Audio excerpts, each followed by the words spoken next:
اس وقت تک نہیں نکالنا چاہیے جب تک افغانستان میں طالبان اور افغان حکومت کے مذاکرات کامیاب نہیں ہو جاتے۔ جو بائیڈن ان سے سوال کرتے تھے کہ بھائی کیا یہ عقل مندی ہے کہ ہم افغانستان کے 2 اسٹیک ہولڈرز کے مذاکرات کامیاب ہونے کا لامحدود وقت تک انتظار کرتے رہیں؟ ویسے بھی ان کے مطابق یہ دوحہ معاہدے کی خلاف ورزی تھی کہ طے شدہ وقت سے زیادہ دیر تک امریکی فوج وہاں رکی رہے۔ پینٹاگن نے یعنی امریکی فوج نے جو بائیڈن کو مشورہ دیا کہ وہ کم از کم مزید 1 سال تک امریکی فوج کو افغانستان میں روک لیں تاکہ طالبان پر ایک دباؤ رہے کہ انہوں نے افغان حکومت سے مذاکرات کرنے ہیں۔ لیکن نئے امریکی صدر جو بائیڈن نے یہ تمام مشورے ایک سائیڈ پر رکھ کر صرف اس بات پر بار بار گفتگو کرنا چاہی کہ دوحہ میں طالبان اور افغان حکومت کے درمیان مذاکرات کس رخ پر جا رہے ہیں، انہیں بتایا جائے کہ وہ کس کروٹ بیٹھیں گے۔ ان کو بتایا جاتا کہ یہ کسی کروٹ نہیں بیٹھیں گے، یہ ایک ناکام مذاکرات ہو رہے ہیں۔ لیکن وہ بہرحال چاہتے تھے کہ کسی طرح مئی سے پہلے طالبان اور افغان حکومت میں مذاکرات کامیاب ہو جائیں۔ جو بائیڈن کی خواہش تھی کہ ان مذاکرات کے نتیجے میں ایک ایسا معاہدہ ہو جس میں طالبان اور حکومت کے درمیان پاور شیئرنگ کا کوئی فارمولہ طے پا جائے۔ اس سے اچھی فیس سیونگ انہیں لگتا تھا کہ انہیں اور کوئی نہیں مل سکتی۔ اس کے لیے جو بائیڈن نے بھی ڈونلڈ ٹرمپ کے مقرر کردہ افغان امور کے انچارج زلمے خلیلزاد کو عہدے پر برقرار رکھا۔ زلمے خلیلزاد نے دوحہ میں پھر طالبان وفد سے جو بائیڈن کے کہنے پر ملاقات کی اور انہیں پیغام پہنچایا کہ اگر وہ یعنی طالبان چاہتے ہیں کہ اقتدار میں آنے کے بعد انہیں امریکی اور عالمی امداد ملتی رہے اور دنیا ان کو تسلیم کرے تو وہ معاہدے میں امریکی فوج کی واپسی کی تاریخ میں کچھ تاخیر ڈیلے کرنے کی اجازت۔ طالبان نمائندوں نے جب یہ بات سنی تو ہلکے پھلکے انداز میں امریکہ کو دھمکی دی کہ اگر امریکہ اپنے وعدے اور معاہدے سے پھرے گا تو پھر بری چیزیں بھی ہو سکتی ہیں۔ اب دوستو امریکہ نے تو وعدے کے مطابق 1 مئی 2021 کو افغانستان سے مکمل طور پر نکل جانا تھا اور ہم اب بات کر رہے ہیں اپریل کے شروع کی، یعنی 1 مہینہ باقی تھا۔ امریکی نائب سیکیورٹی ایڈوائزر جان فائنر نے 15 اپریل کو یعنی اپنے انخلاء کی ٹرمپ کی دی ہوئی تاریخ سے 15 دن پہلے افغان صدر اشرف غنی کے سیکیورٹی ایڈوائزر حمداللہ محب سے ملاقات کی۔ جان فائنر نے تقریباً حکم کے انداز میں کہا کہ آپ کی حکومت کو طالبان سے تعاون کرنا چاہیے کیونکہ طالبان سے تعاون ہی کے نتیجے میں امن قائم ہوگا۔ جان فائنر نے صدر بائیڈن کا پیغام پہنچایا کہ اب اشرف غنی کی ذمہ داری ہے کہ وہ انٹرا افغان ڈائیلاگ کو کامیاب کروائیں، ہم نے اپنا کام کر دیا ہے۔ لیکن اشرف غنی حکومت کی خواہش تھی کہ امریکہ سردیوں کے شروع تک رکے کیونکہ سردیوں میں افغانستان میں جنگ تھم جاتی ہے۔ مئی میں اگر امریکہ چلا جاتا ہے تو مئی سے ستمبر کے درمیان موسم گرما میں طالبان کے حملوں کو روکنا افغان فورسز کے لیے مشکل ہوگا۔ امریکی صدر جو بائیڈن نے یہ بات مان لی۔ 9 دن بعد امریکی صدر جو بائیڈن نے اپنی پالیسی کا اعلان کرتے ہوئے کہا کہ صدر ڈونلڈ ٹرمپ نے طالبان سے جو ڈیل کی ہے، دوحہ معاہدہ کیا ہے، اگرچہ ویسا نہیں ہے جیسا وہ چاہتے تھے لیکن پھر بھی انہوں نے کہا کہ میں اسے نبھاؤں گا۔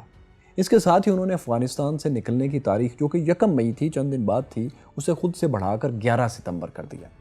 غالباً 11 ستمبر کرنے کا مقصد ایک یہ بھی تھا کہ 9/11 کے تاریخی دن واپسی مکمل ہو، مطلب جس وجہ سے یہ ساری لڑائی شروع ہوئی تھی اس دن یہ انخلاء مکمل ہو، یہ جنگ ختم بھی ہو۔ اس نئی ڈیڈ لائن کے تحت جولائی کے شروع میں ہی امریکی فوج نے افغانستان میں اپنے سب سے بڑے فوجی اڈے بگرام ایئر بیس کو خالی کر دیا۔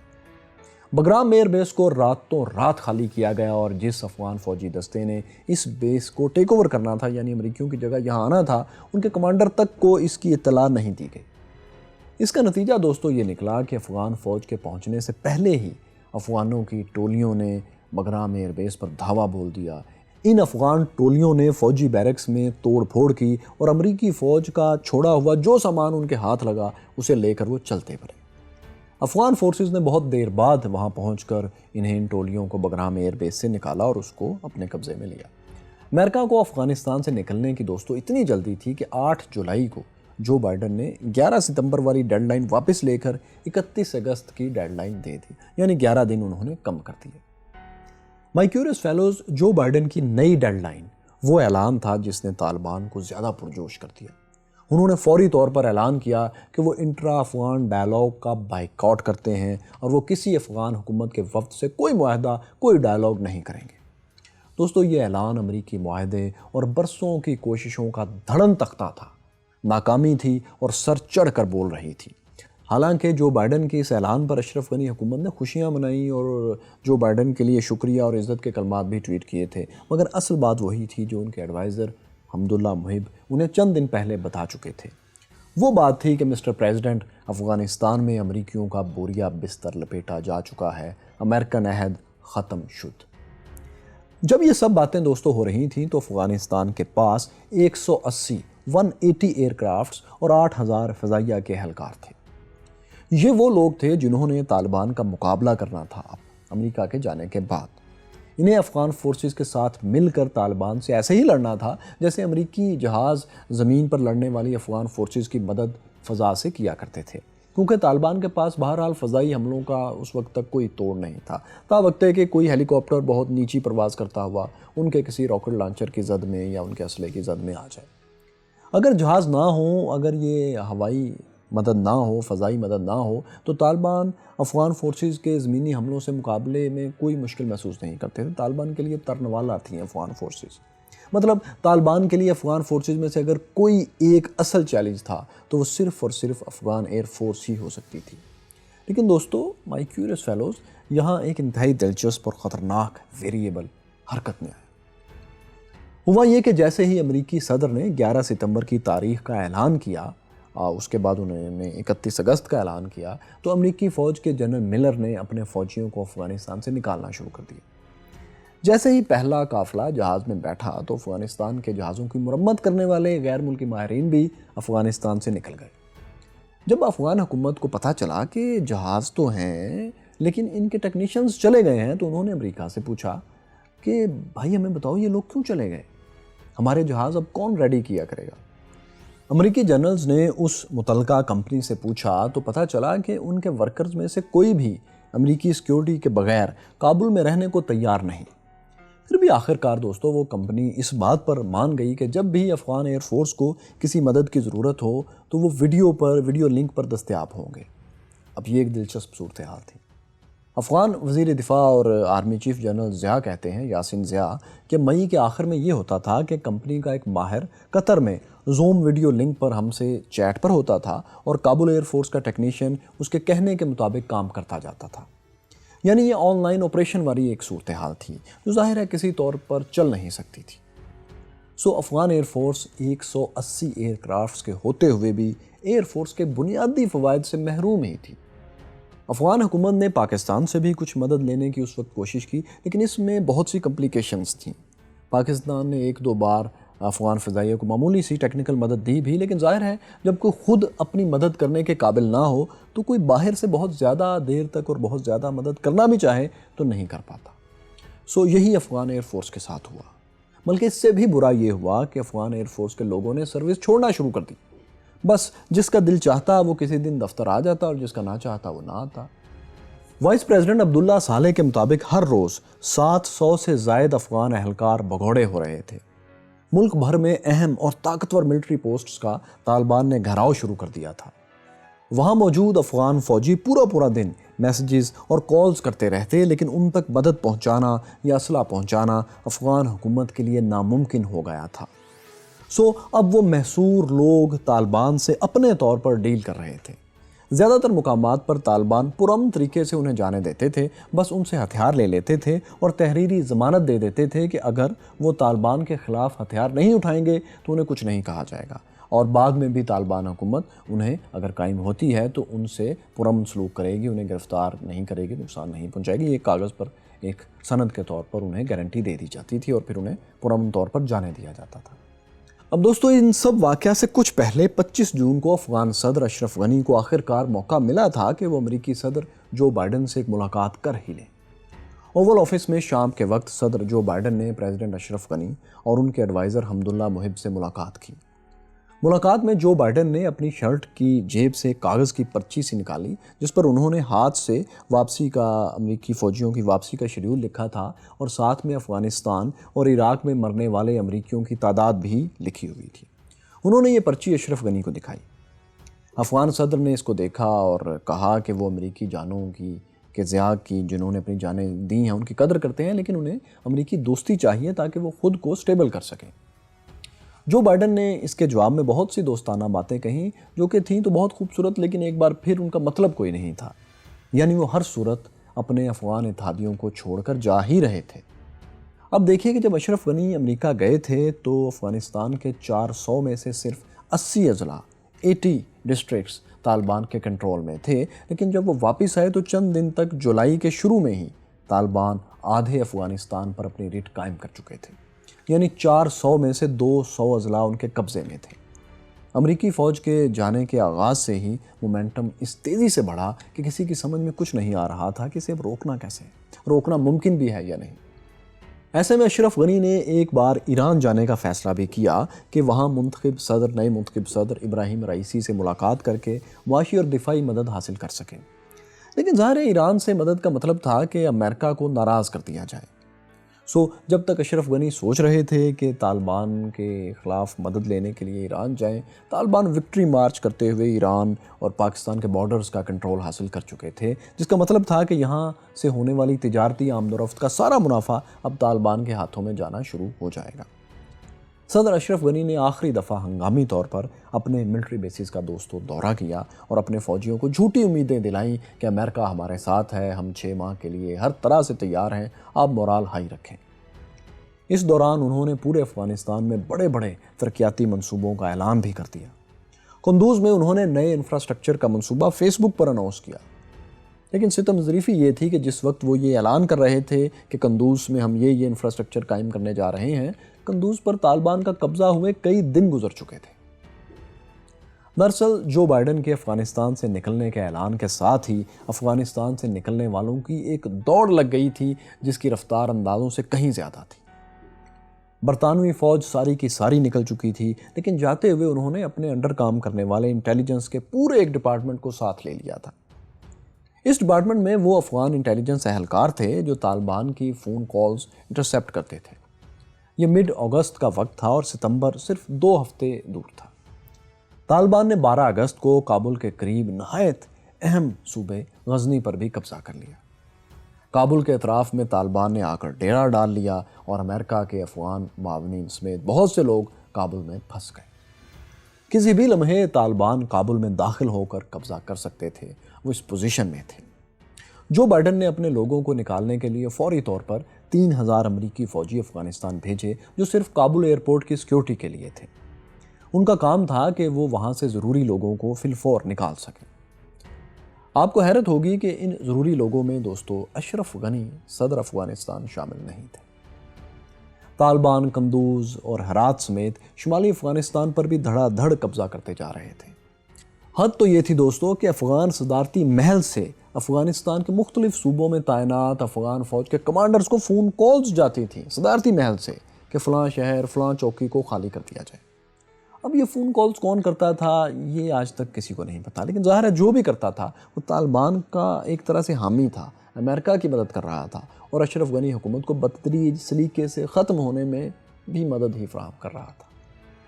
طالبان کو چاروں طرف سے عمڑا چلا آتا دیکھ کر دوستو اشرف غنی کے وہ حامی جن پر انہیں افغانستان کے اندر بھروسہ تھا، یعنی عبدالرشید دوستم اور عطا محمد نور وغیرہ، وہ بھی ازبکستان فرار ہو چکے تھے۔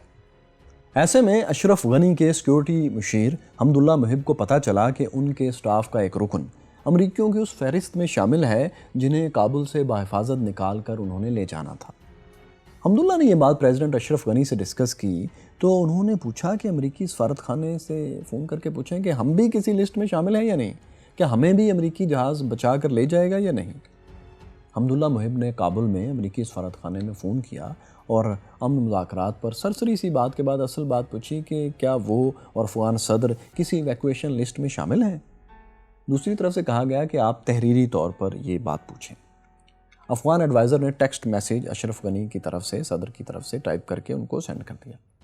پھر بہت دیر انتظار کیا لیکن دوسری طرف سے کوئی جواب نہیں آیا۔ طویل خاموشی کو حمداللہ نے انکار ہی سمجھا اور اپنے UAE میں رابطوں کو استعمال کیا۔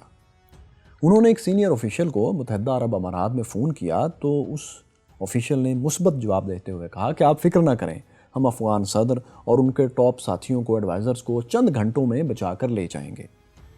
UAE کے اس آفیشل نے کہا کہ وہ ایک ایگزیکٹو جیٹ کابل ایئرپورٹ پر بھیج دیں گے۔ آپ اپنے چاروں MI-17 ہیلی کاپٹرز کو تیار رکھیں، پیٹرول فل رکھیں، ہنگامی طور پر کچھ بھی کرنا پڑ سکتا ہے۔ 15 اگست کا انہوں نے وقت دیا کہ کسی بھی وقت وہ کنگڈم سے طیارہ VIP طیارہ وہاں بھیجیں گے، پہنچ جائے گا، پائلٹس اور عملہ تیار ہوگا اور آپ کو فوری طور پر ایئرپورٹ پہنچنا ہوگا۔ حمداللہ نے یہ ساری سیٹنگ کی اور اشرف غنی صدر کو بتا دیا۔ دوستو یہ بات ہو رہی ہے 14 اگست 2021 کی، جس کے اگلے دن یعنی 15 اگست کو انہیں افغانستان چھوڑنا تھا۔ اس وقت تک سینکڑوں طالبان جنگجوؤں کی کابل کے اندر گشت کرتے ہوئے تصاویر اور ویڈیوز دنیا بھر میں وائرل ہو رہی تھیں، لیکن افغان فورسز اور بہت سے صدارتی محل کے اہلکاروں سمیت کسی کو نہیں پتا تھا کہ اشرف غنی بھاگنے کی پلاننگ کر چکے ہیں۔ ان کا ایک دن پہلے کا بیان کہ طالبان کو روکنے کے لیے وہ آخری سانس تک لڑیں گے، افغان پارلیمنٹ کی حفاظت کریں گے اور وہیں موجود رہیں گے اور اپنا ملک نہیں چھوڑیں گے، وہ سب ہوا میں تھے اور وہ ملک چھوڑ رہے تھے۔ دوستو 15 اگست وہ دن تھا جب طالبان کا پچھلے 9 دن سے جاری وکٹری مارچ ننگرہار بھی فتح کر چکا تھا۔ حقانیز ہزاروں جنگجوؤں کے ساتھ کابل کے دروازے پر کھڑے تھے۔ اس صبح جب UAE سے ایگزیکٹو جیٹ افغانستان کے لیے اڑا تو افغانستان کا گرین زون، گرین ولیج، جہاں امریکی سفارتخانہ اور صدارتی آفیسز تھے، وہاں کی سیکیورٹی ختم ہو چکی تھی۔ اسے افغانستان کا سب سے محفوظ علاقہ سمجھا جاتا تھا، لیکن ایک دن پہلے یہاں کے تمام HD سیکیورٹی کیمرہ آپریٹرز امریکی جہازوں کے انتظار میں ایئرپورٹ پر جا چکے تھے۔ گرین زون کی، گرین ولیج کی بلند دیواروں پر بنی خفیہ پوسٹیں تو قائم تھیں، لیکن ان میں کوئی اہلکار نہیں تھا۔ یہ خبر اگر کابل کے باہر کھڑے حقانیز اور طالبان کے آرمی چیف ملا فصیح الدین یا داعش یا القاعدہ کو پتہ چل جاتی تو شاید اشرف غنی کبھی فرار نہ ہو سکتے۔ اس خبر کا تو اشرف غنی اور ان کی ٹیم کو بھی دوستو علم نہیں تھا کہ ایسا ہو چکا ہے۔ اسی لیے حمداللہ محب 15 اگست کی صبح اس so called security green zone میں پیدل چلتے ہوئے اشرف غنی کے محل تک آئے۔ دوپہر کے 1 بجے ایک UAE کے آفیشل سے انہوں نے ملاقات کی اور آنے والے جہاز اور وہاں سے نکلنے کی پلاننگ پر تفصیل سے بات کی۔ بات کے دوران ہی حمداللہ محب کو حقانیز کے ایک کمانڈر خلیل حقانی کا SMS ملا۔ انہوں نے پڑھا تو لکھا تھا سرنڈر، ہتھیار ڈال دو۔ محب نے جواب میں لکھا کہ پہلے بات چیت کرو، اس کے بعد ہم آگے بڑھیں گے۔